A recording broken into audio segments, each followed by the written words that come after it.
Yeah, yeah, yeah. Fresh, fresh, fresh. No, no, no.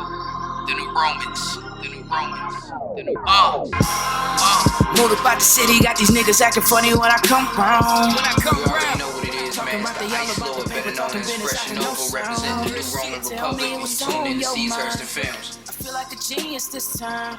Tell me what's on your mind. I feel like a genius this time. Sometimes it feel like Basically, that. man, I got Sometimes it the feel like EP that. Nova Scotia dropping April 7th. We fall off and bounce right back. Sometimes it feel like that. Pretty much the idea came about for Nova Scotia, the EP. It's been 2 years since I dropped the project. My last project being Dreamland, and it was pretty successful. It hit home with like the core of my fan base, and I think it was only right that I came back with something like more of my creative side and more things on the vibes of that nature. So it took me a while, you know what I'm saying? I was going through a lot of different things in my life, a lot of different changes. The birth of my son really influenced a lot of my music going forward since Dreamland. So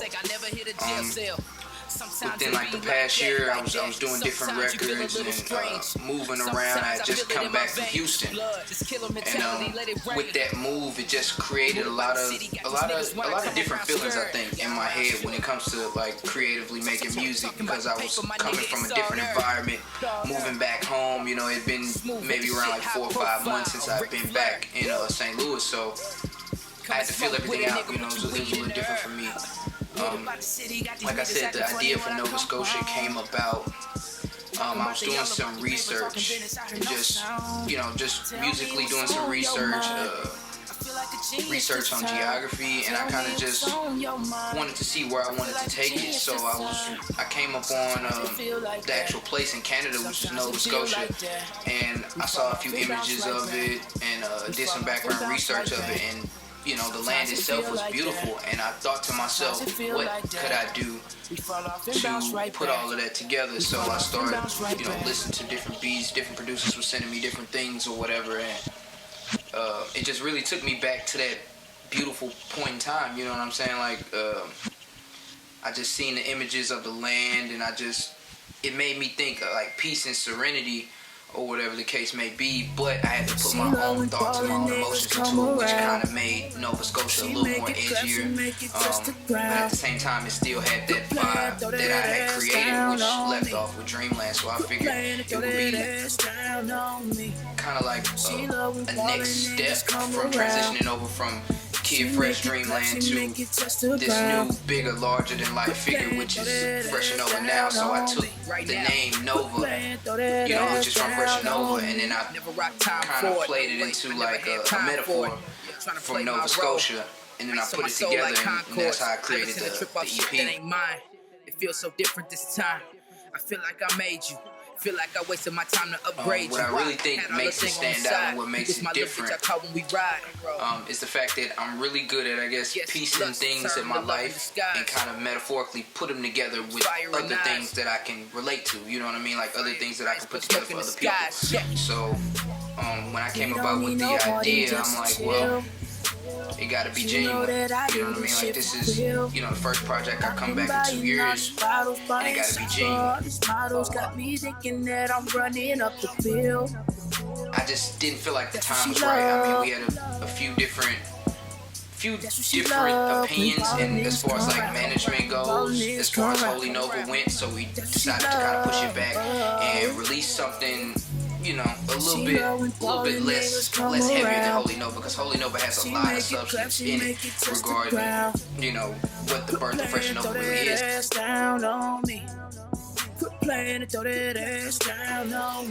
A lot of people tend to ask me, this new movement that I'm creating called the New Romans, they want to know, what I'm saying, what it's about, what it consists of, and how did it come about? Well, the original birth of the New Romans was simply me and Breeze, really. It started off me, Breeze, and as far as my management side, it was Dread. So we came up with this entity, you know what I mean? Like, this large, ain't no telling what they got.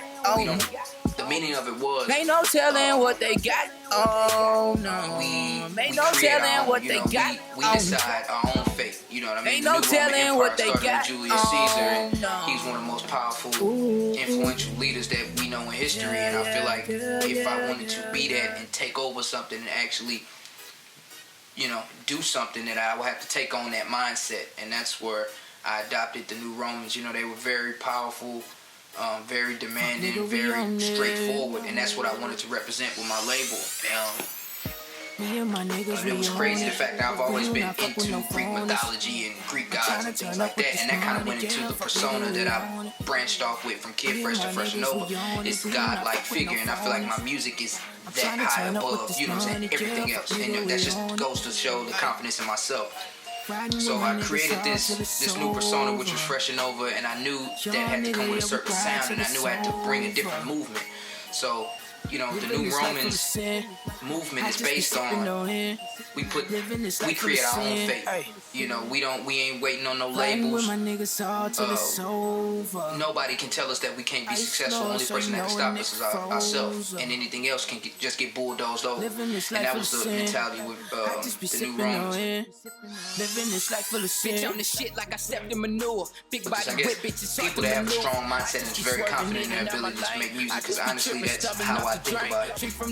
I think about my music as it's better than anybody else's, and that's how you have to think about it if you wanna make it in the industry, and if you want to be successful doing whatever it is that you do.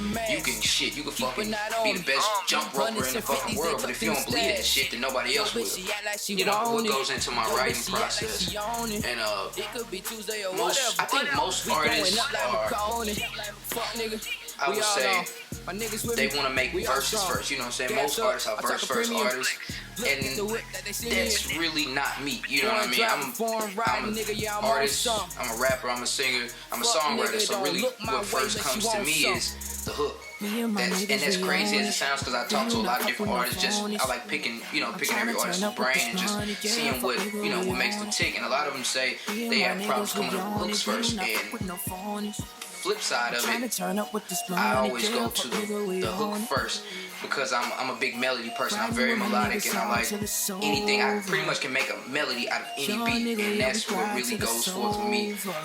Making the hooks first, and that pretty much sets the tempo for the rest of my verses to decide, what else I can bring out of this song, start from the hook, because usually the hook is the core. Like, that's what sinks everybody in. Like, 9 times out of 10, if you're singing a song in the head, you're singing the hook. I mean, you know what I'm saying? Then the verse tends to follow, so I usually play the beat for probably like 10 to 15 minutes, and that 10 to 15 minutes, I can usually come up with the hook and the melody and just see what I want to do with it. I like to put a lot of bridges in my songs, because that really breaks down like pretty much the meaning of the song, and that just kind of it brings a nice filler to the record, and then it gives you a break from just hearing bar after bar after bar hook. You know what I'm saying? Like, to me, when it comes to making music as a songwriter, there is no like set formula. As far as like recording in the studio, with me personally, it's a really, really private, closed session. Like, the New Romans, we pretty much have like our own like set studio, which is kind of mobile. So wherever it is that we need to be at the time, we can unpack, set up, and focus and work. It's usually me, the head engineer of the New Romans, Breeze, and it may be another artist that's working on the record, or it could be, my son could be there. Most of the time, it is just me and Breeze, though, man. Me and Breeze just really have a connection. Like, he's family, he's my blood, you know what I'm saying? That's my cousin, and then we've been making music since I've started making music. So if anybody is more comfortable recording with him, it's me, bar none. It's just really, it's really unique just how I make music. I feel like it's really unique, it's really different, it's really genuine, and I think when people hear my records, they hear that, you know what I'm saying, this shit is genuine. A lot of people tend to ask me about my situation with Dream Big, so coming off of Dream Big being my last, Dreamland being my last Dream Big album, just being a part of, I guess, the culture as a whole before I branched off. But like I said, don't get it confused. They're my brothers for life. Like, this shit, if I can show you right now, it's tatted on my skin. It's dream big for life. That's the mantra. They're my bros. They're my brothers. That's all it is. But as an artist and as a head of something, you know what I mean? Like, as a leader, I felt the need to just branch off and create my own culture with my own group of individuals that I can, you know what I'm saying? Not that I have, like, all the experience in the world, you know what I'm saying? I'm 22 years old and still learning, you know what I'm saying? We learn every day, but that I can give back and help create a new culture with a group of young individuals, you know what I mean, and help them. Don't you know that money stick to me like Siamese? Don't you know I got it? Don't you know I got it? Don't you know that I got it locked down? Bitches in the cut, they hollering, yeah, yeah.